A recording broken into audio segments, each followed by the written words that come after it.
Un saludo a todos mis queridos hermanos y hermanas que entrarán a este repaso de la lección de la escuela sabática. Ya estamos de vuelta de un viaje que hicimos a Panamá, principalmente a ver a mi mamá, y les agradecemos por sus oraciones. Ya estamos aquí donde hay una conexión de internet mucho mejor y donde podemos tener este repaso con los textos de la lección que en esta semana estaremos estudiando. Pero antes que nada vamos a buscar la dirección divina. Padre nuestro que estás en el cielo, santificado y alabado sea tu nombre. Pedimos, Señor, tu dirección para poder comentar esta lección de la escuela sabática. Pedimos tu bendición sobre aquellos que la escucharán y pedimos tu poder para poder cumplir, poner en práctica lo que aquí vamos a estudiar. Quédate con nosotros en el nombre de Cristo Jesús. Amén. Muy bien, el título de esta lección es el Padre, el Hijo y el Espíritu Santo. Y el versículo que tenemos para memorizar en esta semana lo encontramos en San Juan capítulo 14 versículo 26. Pero el Consolador, el Espíritu Santo, a quien el Padre enviará en mi nombre, Él les enseñará todas las cosas y les recordará todo lo que les he dicho. Muy bien, esta semana vamos a estudiar acerca de la deidad, la Trinidad. A algunos no les gusta esta palabra y hasta por usarlas han rechazado esta doctrina, esta enseñanza que claramente podemos ver en los escritos del apóstol San Juan, donde claramente en el prólogo se menciona al Hijo, quien estaba con el Padre y también el Espíritu Santo. Aquí la lección nos explica que Juan, como hemos venido estudiando ya todo este trimestre, utilizando las señales, milagros escogidos y también testigos, nos quiere transmitir, enseñar que Cristo es el Mesías. En otras palabras, la misma, valga la redundancia, palabra Cristo es Mesías. Y también el apóstol San Juan utiliza los yo soy para indicar que Cristo no solamente era humano, sino también 100% divino. Así que vamos a estudiar este tema que es un tema difícil. Aquí la lección nos explica que muchas personas no lo entienden. Y como no lo entienden, entonces pues con una mente racional comienzan a tratar de enseñar o a inventar doctrinas que no están en la palabra de Dios. Algunos creen que Dios es uno y que esta sola persona se ha dividido en tres para salvar a la humanidad. Les explico. O sea, Dios el Padre era el que creó todas las cosas, luego Dios el Padre se hizo Dios el Hijo, y Dios el Hijo luego se hace Dios el Espíritu Santo. Por supuesto, esto no puede ser, porque cuando Cristo fue bautizado, hubo una voz que habló del cielo y dijo, este es mi Hijo amado. Ya hablamos acerca del testimonio del Padre. Y también, como estudiamos, el Espíritu Santo desciende en forma de paloma. Por lo tanto, no es uno en el sentido de una persona, sino que son tres personas, pero que forman un solo Dios, una unidad perfecta que para nuestra comprensión finita nos es posible entender completamente. Así que en esta semana dice aquí lo siguiente en el último párrafo de la introducción. Juan dice que si quieres entender a Dios, debes mirar a Jesús y lo que ha sido revelado en la palabra. Este enfoque nos abre todo un mundo nuevo de relaciones entre los tres miembros de la deidad, que es la palabra bíblica que aparece en las escrituras para denominar las tres personas. Y dice aquí, entre ellos y los seres humanos y entre los propios seres humanos. La lección de esta semana examina cómo el Evangelio de Juan presenta al Padre, al Hijo y al Espíritu Santo, pero ahora en el contexto del discurso de despedida del Señor Jesús. Leamos una cita del Espíritu de Profecía para esta introducción de la escuela sabática.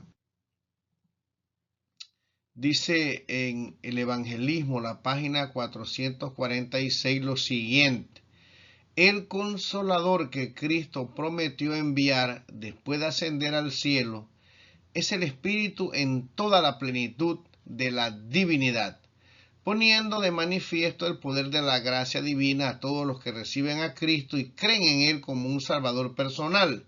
Hay tres personas vivientes en el trío celestial, en el nombre de estos tres grandes poderes, el Padre, el Hijo y el Espíritu Santo. Son bautizados los que reciben a Cristo mediante la fe, y esos poderes colaboran con los súbditos obedientes del cielo en sus esfuerzos por vivir la nueva vida en Cristo. Aquí la sierva del Señor claramente menciona el trío celestial. Y si usted quiere saber más acerca de la palabra Trinidad o Trías, que fue Antíoco que la utilizó, o mejor dicho, Teófilo de Antioquía, usted puede ir al comentario o la introducción del Evangelio de San Juan que hice antes de comenzar este estudio, y más o menos en el minuto 58 en adelante explicamos el origen de la palabra Trinidad. Yo le explico esto porque hace algunos años atrás la iglesia tuvo que disciplinar a un hermano porque trajo un folleto bastante grande con muchas páginas donde hablaba acerca de la apostasía omega, y según este escrito la apostasía tenía que ver con aceptar a tres personas que forman un solo Dios, y él traía estos escritos supuestamente de los pioneros de la iglesia, y también allí habían citas que habían sido tergiversadas donde hacían creer a los hermanos que Helena no creía en el Espíritu Santo y que creía que Cristo era un ser creado. Así que si quiere saber más acerca de esta palabra Trinidad, puede ir a este video y ahí explico con más detalle el procedimiento de esta palabra, y lo más importante es que como esta palabra está asociada con el concilio del 325, donde finalmente se utiliza para referirse al trío, como dice el linaje de White, la Trinidad, entonces muchos, porque la Iglesia Católica Romana, que no existió hasta el año realmente 538, al ver esta palabra relacionada con la Iglesia Católica Romana, entonces creen que la doctrina no es una doctrina que encontramos en las Escrituras. Por esta semana vamos a ver claramente que el Padre y el Hijo y el Espíritu Santo sí existen, y que los tres son divinos y que forman la unidad celestial, la familia que nosotros conocemos como Dios, y la misma palabra Elohim significa Dios en plural. Así que bueno, como vemos aquí claramente el linaje de White está citando que hay un trío celestial. El día domingo nos habla acerca de el Padre Celestial, y habían muchos pasajes de las Escrituras. Vamos a coger algunos para poder estudiar o repasar este día. Como vemos aquí en la imagen que está a la mano derecha, desde mi perspectiva, nosotros vemos que hay una serie de nombres que aparecen ahí: el Shaddai, Elohim, Yahweh, Immanuel, Jehová Shabaoth, el Ión, el Olam, etcétera, etcétera, que se refieren a, los nombres de Dios. Pero por supuesto, estos nombres Cristo también los comparte, porque Cristo también es Dios, ¿verdad? Así que, como vemos aquí, tenemos algunos pasajes. El primero es: porque de tal manera amó Dios al mundo, que ha dado su Hijo unigénito, para que todo aquel que en él cree no se pierda, mas tenga vida eterna. Porque no envió Dios a su Hijo al mundo para condenar al mundo, sino para que el mundo, dice, sea salvo por él. Como nosotros vemos en este pasaje, el Padre está interesado en la salvación de este mundo que ha caído en pecado, y que por ese pecado se interrumpió esa comunión perfecta que tenían nuestros primeros padres con el Señor. Sin embargo, vemos aquí que Dios el Padre dio a su Hijo para que a través del Hijo nosotros pudiéramos ser salvos. Él está interesado en nuestra salvación. Vemos que hay una relación entre el Padre y el Hijo muy estrecha para poder salvar a los seres humanos. Y el versículo de Juan 6:57 nos dice: como me envió el Padre viviente y yo vivo por el Padre, asimismo el que me come, él también vivirá por mí. No cabe la menor duda que el Padre Celestial envió a su Hijo para que viniera aquí y entonces se pudiera restablecer esa comunión que se había perdido. Y esa comunión se restablece cuando nosotros aceptamos a Cristo como nuestro Salvador. Ya estudiamos la semana pasada que Cristo es el único medio por el cual nosotros podemos ir al Padre.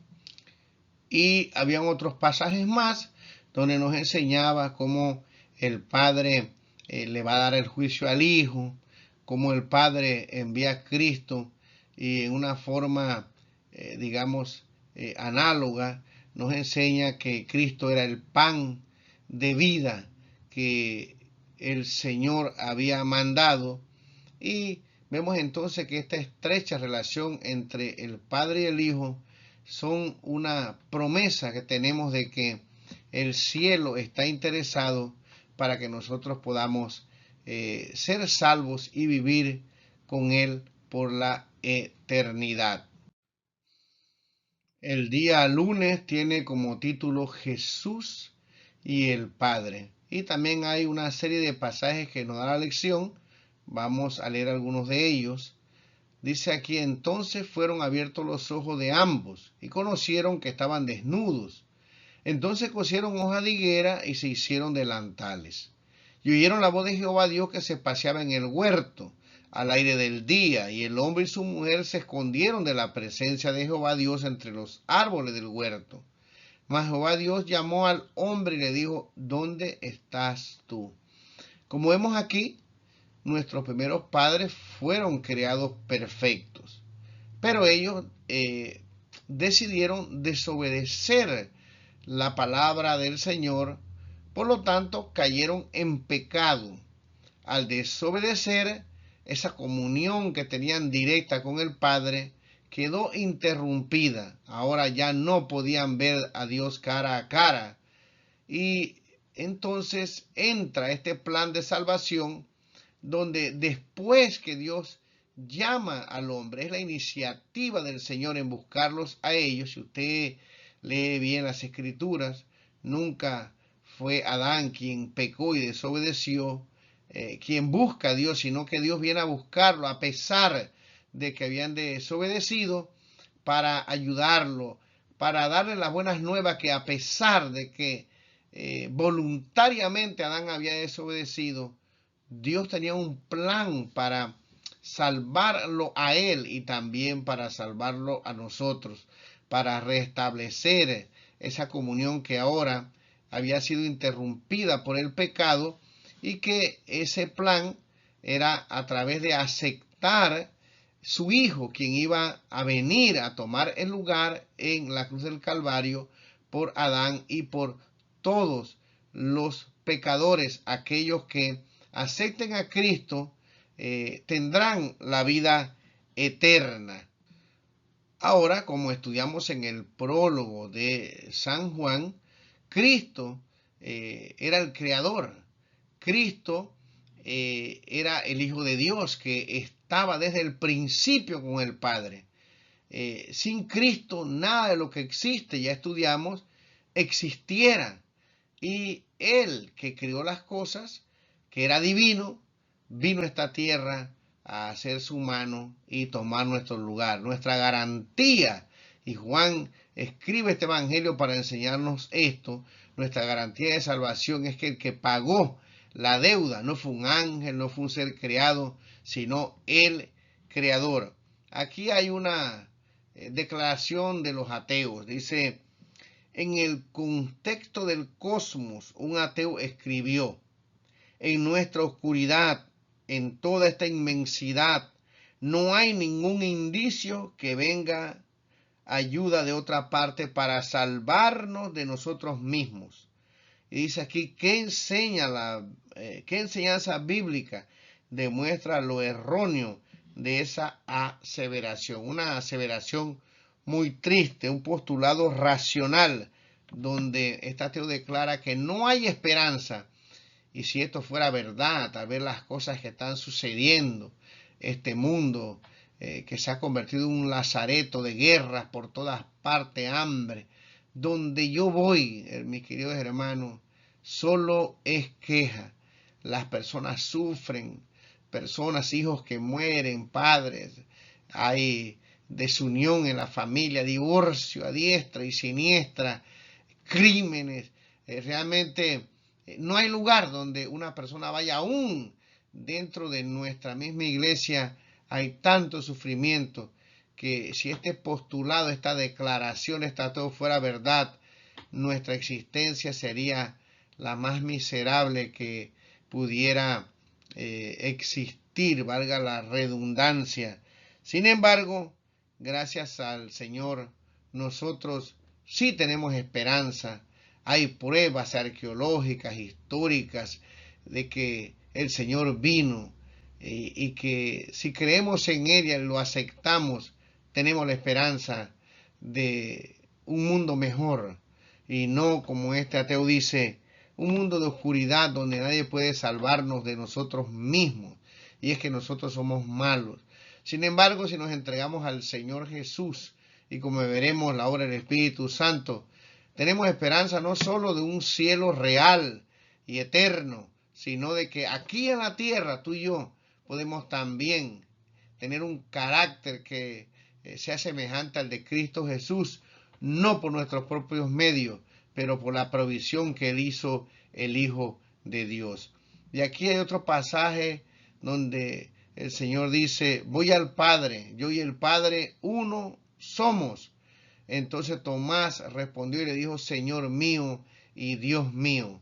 ¿Qué significa esto? Que Cristo era uno con el Padre, Cristo era Dios. Y yo creo que a estas alturas, al haber estudiado el Evangelio de San Juan, esto debía de quedarnos bastante claro en esta lección, que es la número 11 ya. El día martes tiene como título: conocer al Hijo es conocer al Padre. También tenemos muchos pasajes, vamos a escoger algunos para poder tratar de desarrollar, comentar el día martes. Jesús le respondió y dijo: mi doctrina no es mía, sino de aquel que me envió. Yo hablo lo que he visto acerca del Padre, y vosotros hacéis lo que habéis oído cerca de vuestro Padre. Y esta es la vida eterna, que te conozcan a ti, el único Dios verdadero, y a Jesucristo, a quien has enviado. Como hemos venido estudiando ya también en otra lección del Evangelio que escribió San Juan, Jesucristo vino a dar a conocer el carácter del Padre. Estudiamos una palabra que era exegeomai, donde viene la palabra exégesis. Cristo vino a esta tierra, se hizo humano para dar a conocer el Padre. Y vemos aquí que todo lo que hacía el Señor Jesús procedía del Padre. Su doctrina era del Padre. Y como vemos aquí, si conocemos al Padre y lo conocemos a Él, nosotros tenemos vida eterna. Cristo dice que Él hacía lo que Él veía hacer al Padre. En otras palabras, el Señor Jesús tenía una relación muy estrecha con el Padre y Él, con estas declaraciones, nos enseña que todo lo que Él hizo era siempre obedecer a su Padre, hacer la voluntad de Él. Él era la vid verdadera y su Padre era el labrador, ¿verdad? Jesús nos amaba y nos dice que el Padre también nos ama. Así que dice en esta lección, Jesús proclamó que el Padre lo había enviado para servir como el único a través del cual la humanidad puede llegar al Padre. El Padre quiere que las personas tengan la vida eterna que se encuentran en Jesús, quien promete resucitarlas en ocasión de su segunda venida. Así que, como vemos, mi querido hermano, la relación que tenía Jesús con su Padre era una relación muy estrecha, perfecta. Así que, si nosotros, a través de las Escrituras, conocemos a nuestro Salvador, nosotros podemos ver que era la voluntad del Padre que el Señor hiciera todas estas señales que Él hizo para que nosotros podamos entender que el Padre nos ama y que si nosotros seguimos el camino que Él nos trazó, nosotros vamos a tener la vida eterna. Tanto el Padre como el Hijo trabajan, ya lo hemos dicho, conjuntamente para nuestra salvación. El día miércoles nos habla ahora acerca del Espíritu Santo. Y hay muchos pasajes que nos hablan acerca de la tercera persona de la deidad. Aquí en San Juan capítulo 1 del 10 al 13 nos dice: en el mundo estaba y el mundo por él fue hecho, pero el mundo no le conoció. A lo suyo vino y los suyos no le recibieron, mas a todos los que le recibieron, a los que creen en su nombre, les dio potestad de ser hechos hijos de Dios, los cuales no son engendrados de sangre, ni de voluntad de carne, ni de voluntad de varón, sino de Dios. La sierva del Señor nos dice que el Espíritu Santo es el mayor de los dones que se nos pudo dar, el Paracletos, ¿verdad? El Consolador, el otro igual que nuestro Señor. Vamos a ver algunas actividades del Espíritu Santo, porque hay algunas más, pero las que el autor encontró en el Evangelio de San Juan.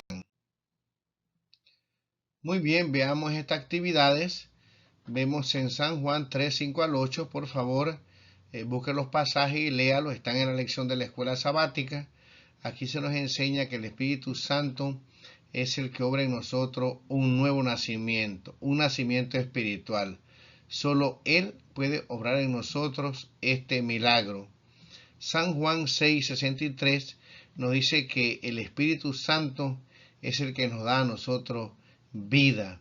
Juan 14, versículo 26 nos dice que Él nos enseña. Por supuesto, todo esto se aplica a los discípulos, pero también a nosotros. El Espíritu Santo enseña y recuerda la verdad.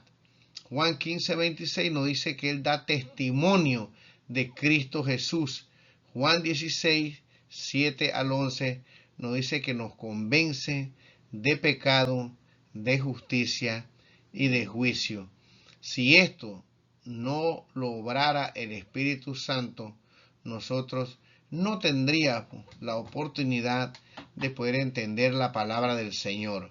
Por eso Cristo les dice a los discípulos que estaban muy tristes cuando Él les enseña que se va, que el Espíritu Santo, el Consolador, vendría en su lugar y que eso le convendría, porque Él nos iba a enseñar todas estas cosas que estamos estudiando y que realizaría la obra de transformación.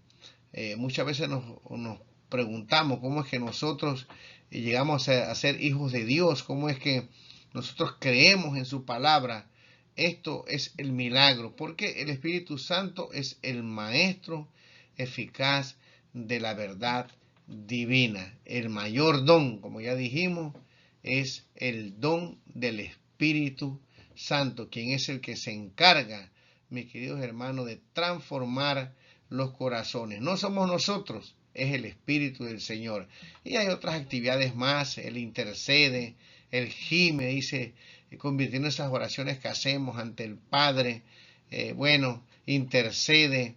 El Espíritu Santo, mis queridos hermanos, está aquí en la tierra para cuando nosotros vayamos y presentemos la palabra de obrar en el corazón humano y convencerlo de este plan de salvación.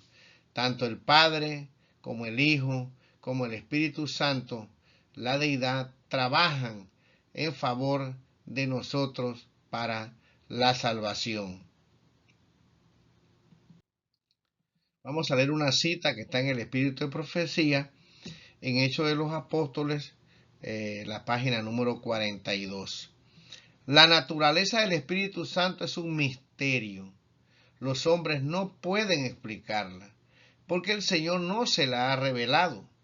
Los hombres de conceptos fantásticos pueden reunir pasajes de las Escrituras y darles interpretación humana, pero la aceptación de esos conceptos no fortalecerá a la Iglesia. En cuanto a estos misterios demasiado profundos para el entendimiento humano, el silencio es oro. Mi querido hermano, esto es por fe. Dice que las cosas reveladas son para nosotros y para nuestros hijos, pero que Dios tiene secretos. Y aquí dice que cuando no entendemos algo, en vez de estar inventando doctrinas falsas, tratar de entender con nuestra mente finita quién es el creador, mis queridos hermanos, nosotros llegamos a cometer muchos errores. Por lo tanto, debemos creer por fe. Y cuando no entendemos algo, dice, el silencio es oro. Yo creo, yo no sé si tú crees, pero yo sí acepto lo que dice las Escrituras. Y por supuesto lo acepto porque ya acabamos de estudiar que es el Espíritu Santo que pone eso en mi corazón. Ojalá que tú también puedas creer, aceptar por fe y que no tengas ni una sola pizca de duda en tu corazón. Porque, mis queridos hermanos, el enemigo es astuto y va a usar esa duda para, mis queridos, privarte de la salvación eterna. Cree, mis queridos hermanos, porque yo estoy seguro que el Espíritu Santo ha dado testimonio a tu corazón de que el Señor es nuestro Salvador. El día jueves nos habla acerca de la oración de nuestro Señor Jesús, una oración sumo sacerdotal, una oración de intercesión, no solamente por los discípulos, sino también por nosotros. Es una oración hermosa. No tenemos tiempo de leerla toda en esta mañana, pero yo te aconsejo que puedas sacar un tiempo y leerla no solamente una, sino varias veces hasta que puedas hasta memorizarla. Pero vamos a citar aquí algunos pasajes que nos ayudan a enfatizar el estudio de este día jueves en esta lección. Aquí dice, yo ruego por ellos, no ruego por el mundo, sino por los que me diste, porque tuyos son, y todo lo mío es tuyo, y lo tuyo mío, y he sido glorificado en ellos.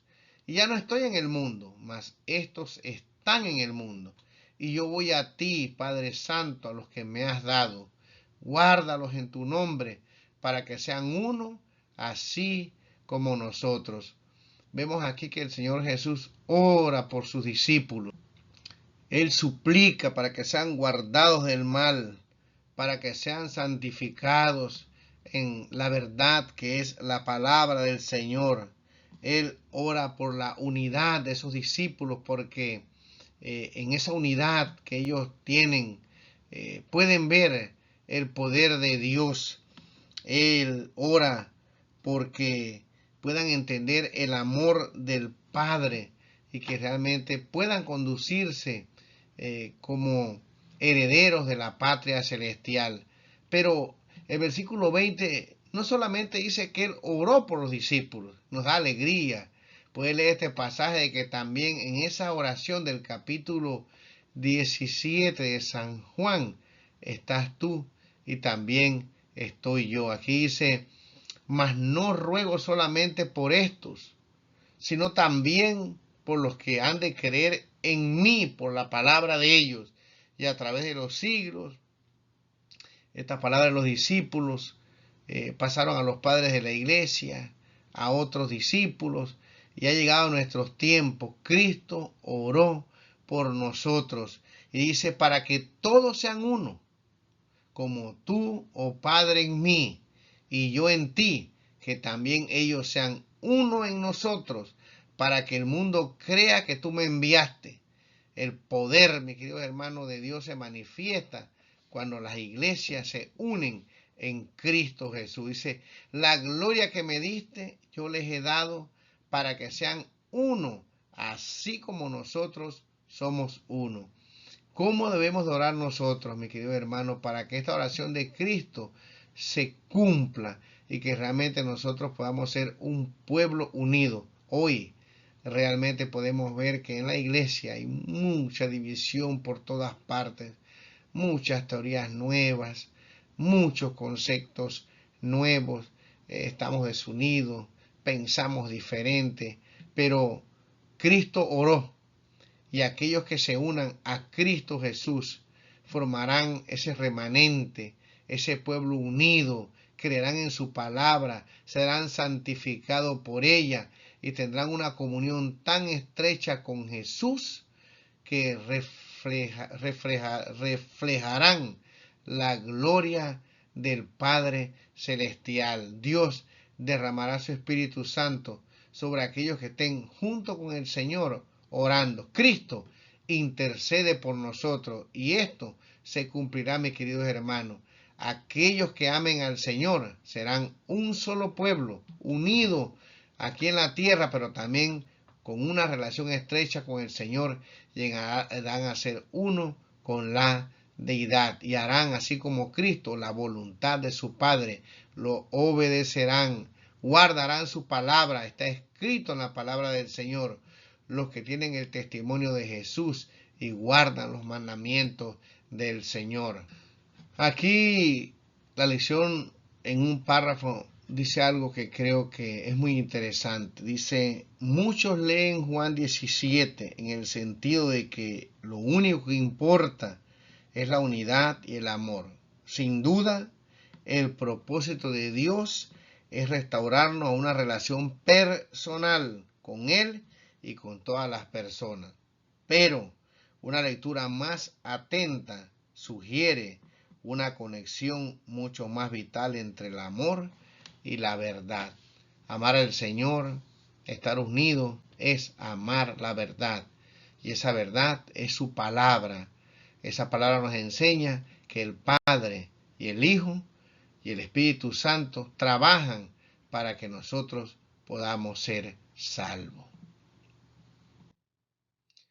Mis queridos hermanos, ojalá que nosotros podamos poner en práctica lo que hemos aprendido, que podamos creer por fe que el Padre, el Hijo y el Espíritu Santo son una unidad, que estas tres personas están separadas la una de la otra, pero que son la familia celestial. Y aunque no podamos explicar, aunque no podamos entender, nosotros por fe podamos creer lo que nos enseña la palabra del Señor. Si hay un libro donde estas tres personas trabajan juntas para la salvación, es el libro que estamos estudiando, el Evangelio de San Juan. Que Dios te bendiga, mis queridos hermanos, que el estudio de esta semana fortalezca nuestra fe. Te deseo que pases un feliz día de preparación y que también pases un feliz sábado y que puedas estudiar esta lección con ánimo y que si estás pasando por un momento difícil puedas creer, mis queridos hermanos, que Jesús oró por ti y que el Señor está muy cerca tanto de ti como de mí. Feliz semana y nos vemos en la próxima lección. Bendiciones a todos.